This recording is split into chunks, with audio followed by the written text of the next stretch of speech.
This episode of Harvey Brownstone Interviews is brought to you by the Harvey Brownstone Talk Show Blend Coffee, available at hollywoodblends.com.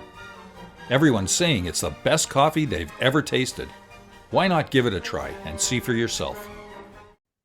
Hello, everyone. I'm Harvey Brownstone, and today's guest making her second appearance on our show is an incredibly unique and gifted vocalist from England who's taken the world by storm with her astonishing ability to sing in the exact voice of the legendary Judy Garland, something that, in my opinion, no one else has ever been able to do with such precision.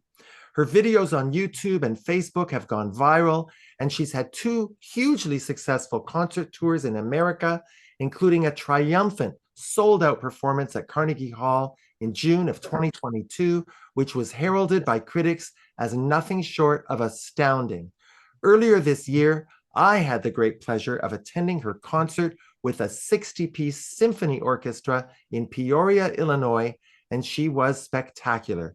When she appeared on our show last year, we were celebrating the release of her first album entitled I'm Still Here, in which she sings, in the voice of Judy Garland, classic modern songs that Judy never lived long enough to record. If you haven't yet got that album, let me tell you, you should do it right away.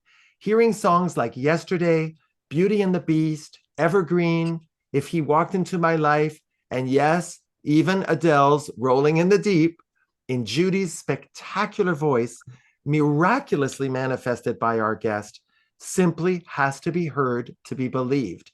And I'm thrilled to announce that our guest will be making her highly anticipated return to Carnegie Hall on December the 10th, 2023, to perform a very special Christmas concert. And she recently teamed up with singer Brad Knight, who is renowned for his ability to impersonate the voice of Anthony Newley, which is also very difficult to do. They have produced a fabulous video concert featuring duets as Judy Garland and Anthony Newley, as well as solo numbers by each of them. It's called Judy and Tony, the Unsung Duets and More. Here's a trailer to whet your appetite.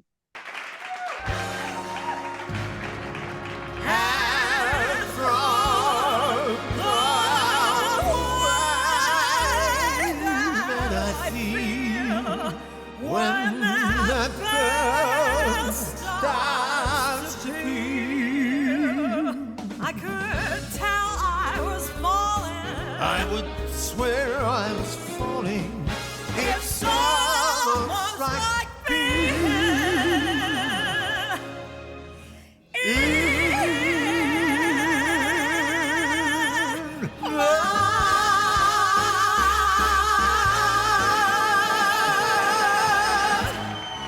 growing older, growing closer, making memories. The light, the sky, that only time can make, that only love can make, that only we can make, and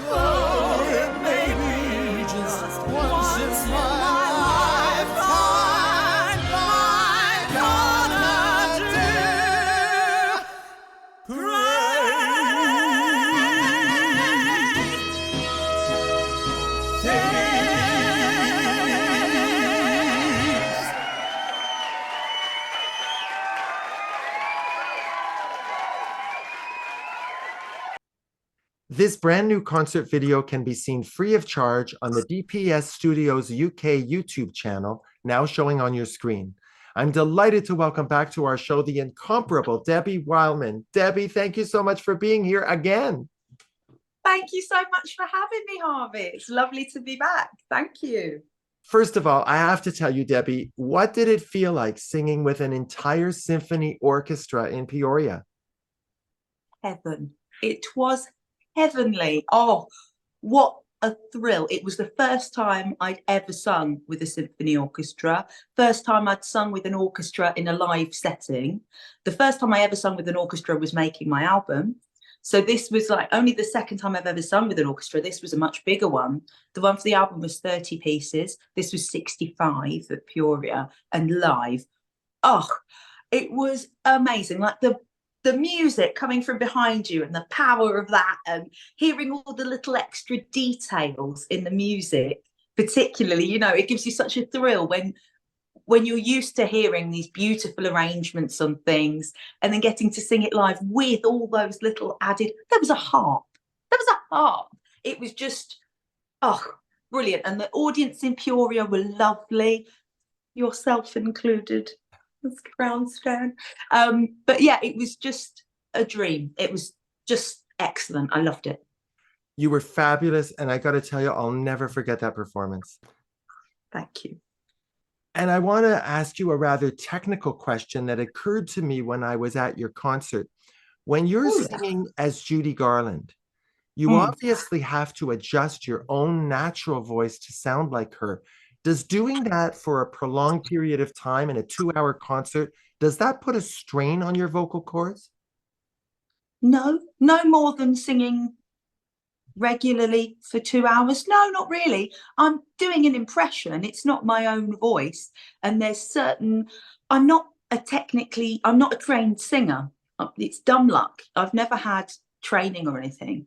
So I don't really know how to describe it. But when I do my Judy impression, when I try and sing like her, it's like I feel like I'm almost cutting a bit of my throat off. I sort of close it slightly to get a particular sound. I'm not doing anything that hurts my voice. And when I do the like really big, powerful notes, I can do that naturally, luckily, anyway. I just feel that my voice can get big on certain notes. And so no, it doesn't hurt. I warm my voice up beforehand. I've got vocal exercises that I do. A lovely lady called Alex Outlaw made me some really nice personal videos for me to follow to do a really good warm-up. Not at all. I find it fun. In fact, I feel like I'm in quite good voice afterwards. I mean, it's tiring because you put ever such a lot of energy in there, but I don't find it any more tiring on my voice than singing in my normal voice does. I noticed on your YouTube channel that your performance of Defying Gravity with the Peoria Symphony was filmed. Did they film the whole show? I believe they did film the whole show. Yes, they did. My agent, Scott, filmed it. He went out and bought a video camera in Peoria for that specific reason. So he does have it.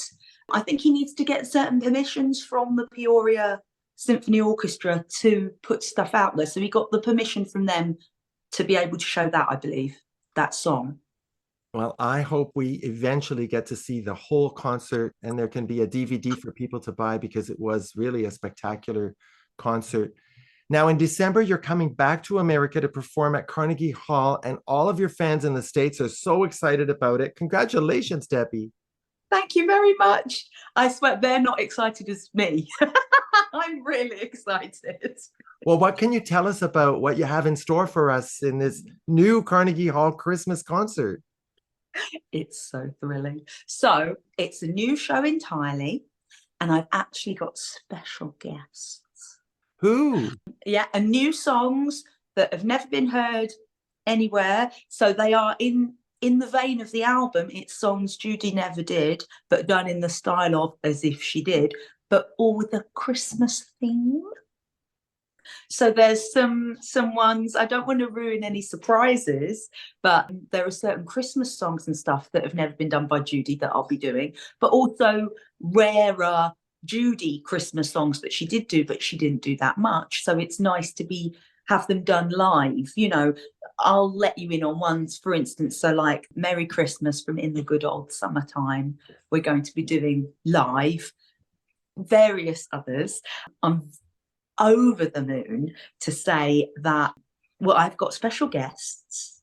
So we're very lucky to have Steve Orich, who orchestrated the album, to be the musical arranger for the Carnegie Hall show. Steve was the orchestrator for Jersey Boys and won a Grammy. So he's conducting and also playing a little bit for me at Carnegie Hall. We have some special guests, one of whom, if you're thinking Judy Garland and you're thinking Christmas, you're probably going to think of the song Have Yourself a Merry Little Christmas.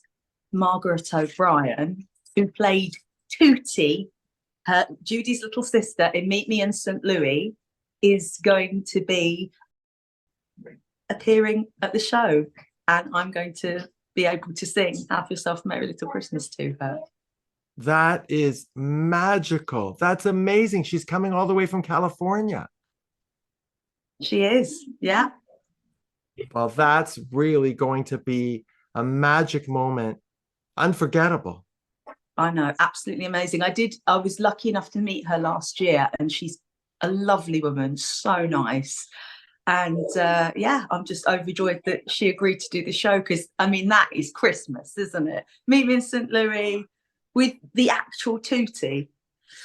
So I mean, it's just amazing to have a genuine Hollywood star who's so connected to Judy. Oh gosh, yeah.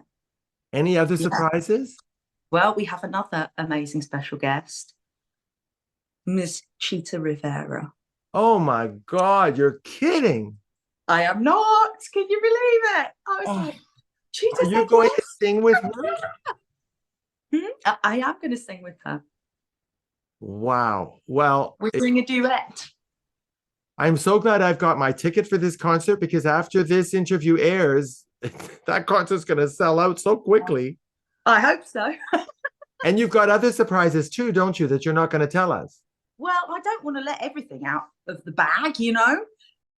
There are a few more very special guests that will be making an appearance.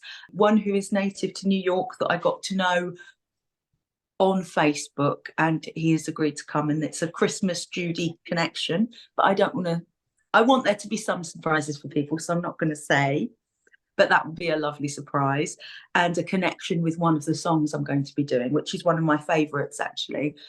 And there's possibly a few more guests. There's also some nice surprises, but again, I don't want to ruin it. You know, I want there to be surprises for the audience. I don't want to give the whole game away, but I'm very excited. It's also going to be the first time that my mum and dad are actually traveling to America to see me do something live in America. So that's really special for me.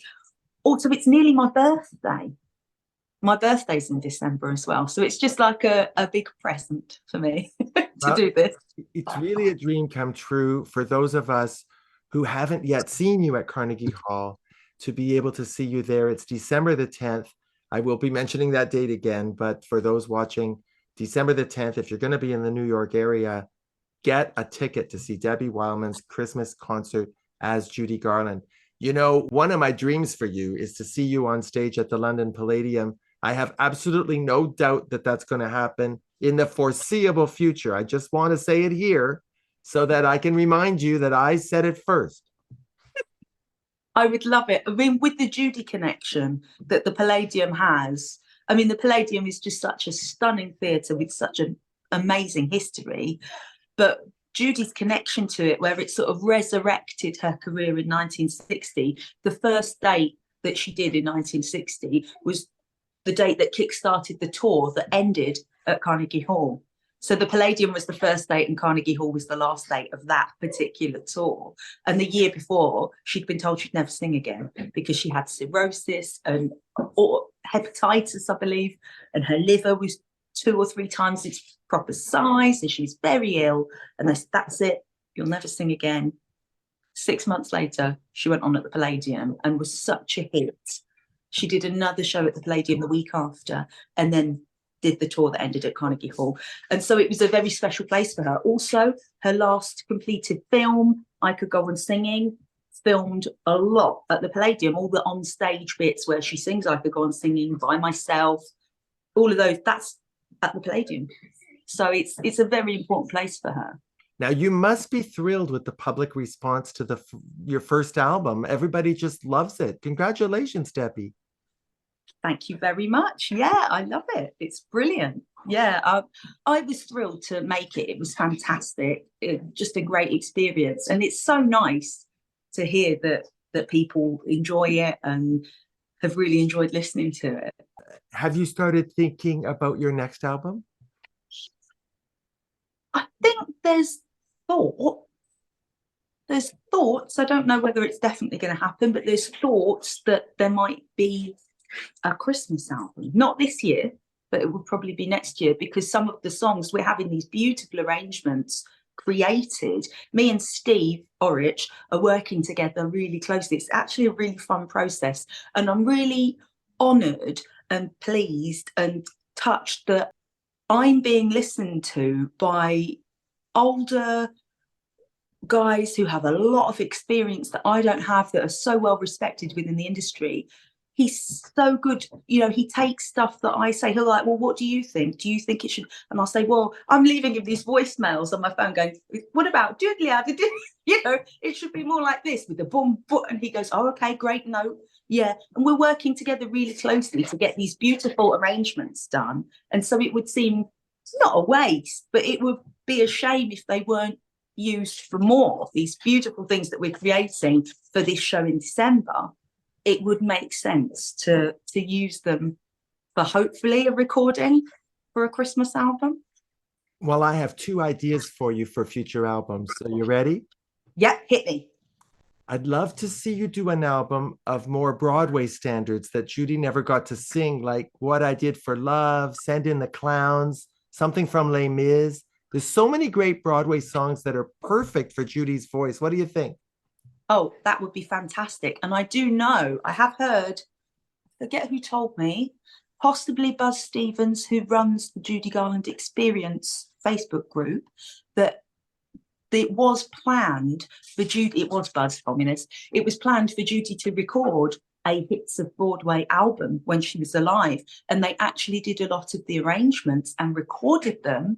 And then they never actually got to record her. So there are arrangements that Mort Lindsay did that have him recording them, and the Mort Lindsay Orchestra recorded them, that exist, that were made for her, that she then never did. So for instance, I know that the backing that was created for Judy to do Tonight from West Side Story exists because Buzz had it, and he sent it to me and said, would you do the vocals for this that Judy was supposed to do? So we did make a little video about a year ago, or maybe 2 years ago, where he let me sing that. But I know there are more that exist, I just don't know what songs they were. So I mean, that would be a fantastic idea, because it was actually meant to happen.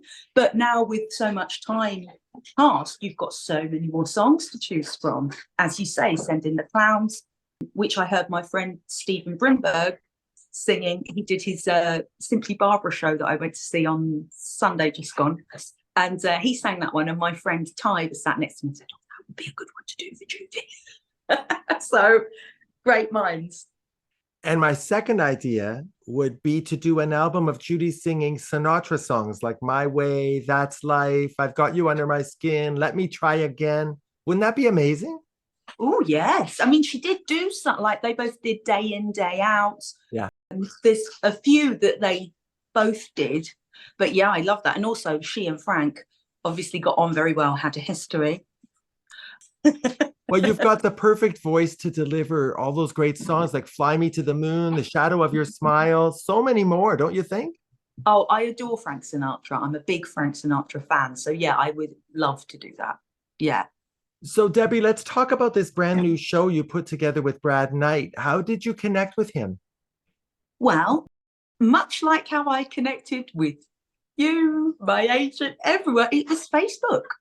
I started doing those little videos on Facebook for my friends in the pandemic, and Brad and Russ saw me online and sent me a friend request, and I said, yeah, great.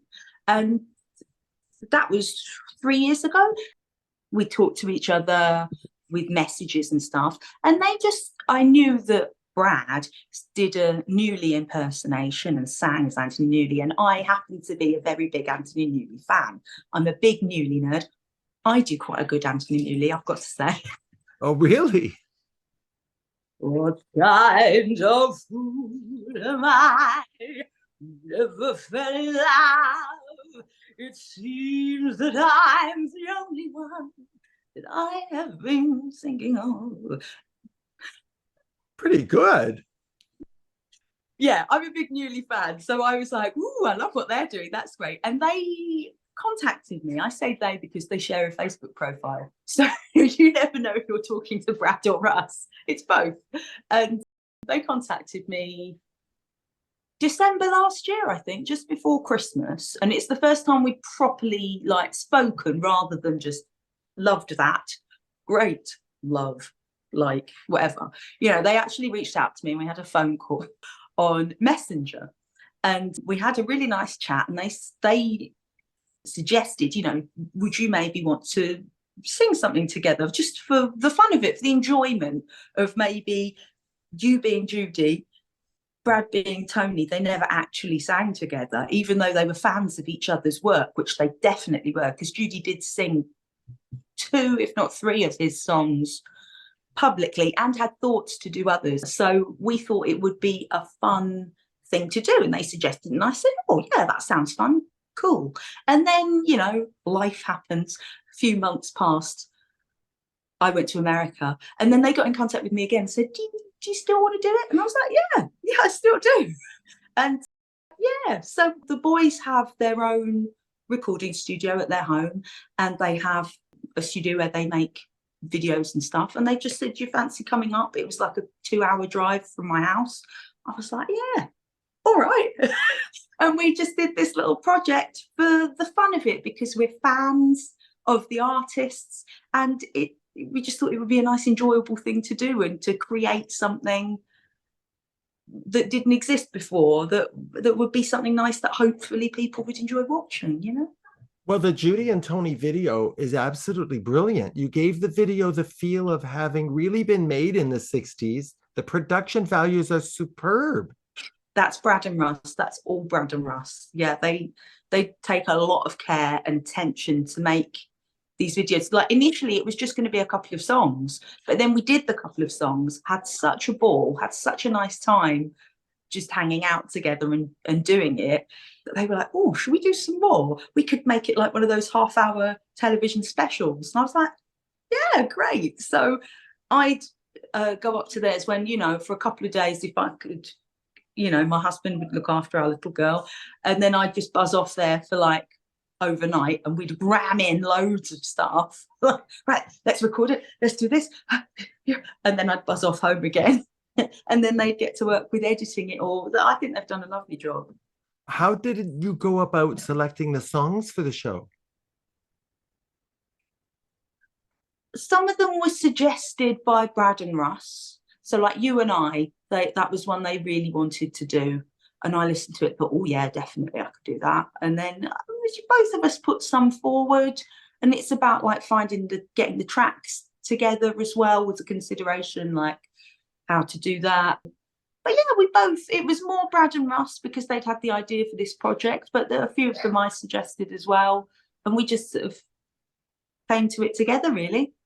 Well, your rendition of When the Sun Comes Out is jaw-dropping. That's a hard song to sing, and you nailed it. I loved it. It's a fun song to sing. It's one of those that you get real pleasure out of singing because it's meaty and you get to give it some, and I loved doing it. It's such a great performance of hers. It's a great song, and it's such a good performance of Judy's, and I was just like, oh, this is going to be fun. Have you thought about doing duets with other impersonators? For example, there are some very well-known performers out there who sing like Frank Sinatra or Dean Martin or Tony Bennett. Wouldn't that be fun? That would be lovely. Yeah, I just don't know any. You know, this just happened sort of organically because they reached out to me and I knew them already and was like, oh, yeah, all right. I think that's maybe it's a bit of a fault of mine. I don't really push myself forward particularly. I'm like, oh, yeah, okay, I'll do that. You know, I maybe need to have more of that. Here I am, work with me. But I don't really. I'd love to be able to do some of those wonderful arrangements of the duets that she did in her TV show, like the one with Bobby Darin, for instance, the traveling medley, you know, where they just go into a different song and a different song, and it's all worked out so nicely. You just think, oh, I'd love to tackle that one. That would be fun, you know. Yeah, so being able to do that would be great. Yeah, I'd really enjoy it. So, Debbie, when you were on our show just about a year ago, I asked you how you were coping with the rather sudden fame and notoriety that you achieved. And you said you were still in the process of adjusting to it. Well, have you adjusted to it yet? Nah. I don't feel I have got any fame, really. In my normal life, I'm just, Sadie's mum, really. In normal life, I'm not, performer Debbie Wileman. It's lovely when I get to do stuff like that. And it's it's almost like another person in a way. Like I have a little moment of being on stage and doing that and rehearsing and doing that, but it's not that often. So really my normal days, I'm not famous. I'm Sadie's mum and John's wife, and I'm me, obviously, but I'm just person. I'm not really, I haven't got like people going, oh my God, is that you? No. Well, as you know, our show is televised in the UK on the XPTV1 network. And when your show was broadcast last year, the viewer response was overwhelming. I'm so thrilled for you and for your well-deserved success. Thank you so much. Yeah, obviously, it's because it's a surprise and because it's sort of unexpected, it makes it extra sweet in a way, because, I thought when I was 25, I sort of gave up singing and acting as a career choice because I wasn't getting any work really. I had to make more money. And I thought, oh, well, that's it then. I had to go.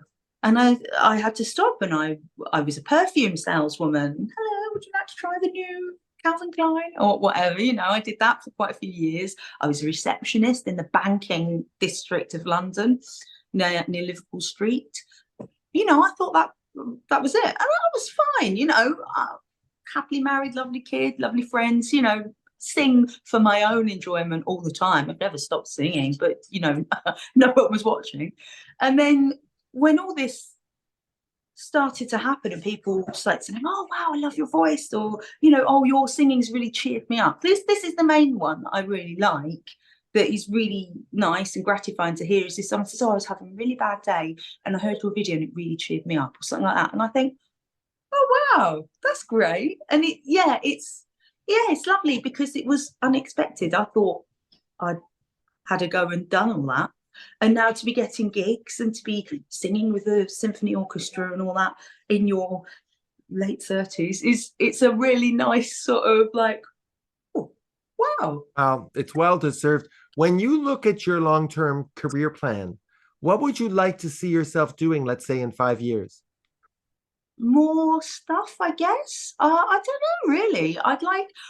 I love performing as Judy Garland because I am a big fan of Judy Garland and I love doing it and I love her voice and I want to sort of promote how great she was to people, not just concentrate, but a lot of people do on that sort of misery aspect of stuff, which I think is, you don't need to do that. Come on, guys. Celebrate what she was great. You don't need to say, oh, she died so young. Yeah, we know. That's boring. You don't need to go into that. Why don't you celebrate how great she was? That's more interesting. So I love doing that, but I would like to do more as myself as well. I think hopefully I'd be able to be me as well as doing Judy things or other stuff. I would like to sing in my own voice sometimes. Yeah, I'd hopefully just have more gigs and just more recordings. Oh my gosh, I'd love to do maybe some TV or film. Oh, that would be dreamy. But well, I have no doubt that you're going to end up headlining a fabulous show in Las Vegas. I can see you recording many albums, doing concert tours all over the world. And I think that eventually during your Judy concerts, you will inject a portion where you sing as Debbie, because the audience is curious and would like to hear what you sound like when you're not doing Judy. I heard people say that in Peoria. Oh, really? That's really interesting. That's nice. During the intermission, of course, I was talking to people and they were saying, I wonder what she sounds like when she's not doing Judy. And so I do think that will make a lot of sense for you. And I'm just excited to follow your career with great pride and great excitement because I'm a fan. Thank you very much. So, Debbie, tell us what's coming up. Have you got any concert appearances coming up in London? I actually have, yeah. So I've got Carnegie Hall 10th of December. Then on the 6th of January, I'm singing at Crazy Coq's, like the French chicken, COQS, which is in Brasserie Adele, Piccadilly Circus. That's on Saturday, the 6th of Jan, and that's more an intimate sort of cabaret type show. So it's me being me. There'll be a bit of Judy in there, obviously, you know. But there'll be other staff and me singing as myself with a pianist. Also, my dad's going to play a bit of guitar for me in that show as well. So that's nice. Yeah, you know. Well, that's also really exciting. And of course, I expect that you will be back in America probably in the spring doing another tour. And so we've got to keep following what you're doing. The best way to find out what's happening is on your Facebook page, correct? Probably, yes. Or the standard group website, but my Facebook page, yeah. Also, 5th of March, there is apparently, it's going to be announced. It hasn't been announced yet, but hey, exclusive. My Judy Garland show, not the Christmas one, but the one I did last year, will be coming to London, to the Fortune Theatre in the West End, for a special performance on the 5th of March, which will be on a Sunday because it's at the theatre where currently Operation Mincemeat is on at. So on the Sunday, they don't have the show. So I'll be coming in on the Sunday when they haven't got the show that's on there all the time on. It's where The Woman in Black used to be on. So for our British viewers, January the 6th at Crazy Coq's and Piccadilly Circus, and March the 5th, you will be performing in the West End, and details will soon be available on your Facebook page. Yes. Well, Debbie, you know I absolutely adore you. It's been such a joy having you back on our show. I can't wait to see you in December.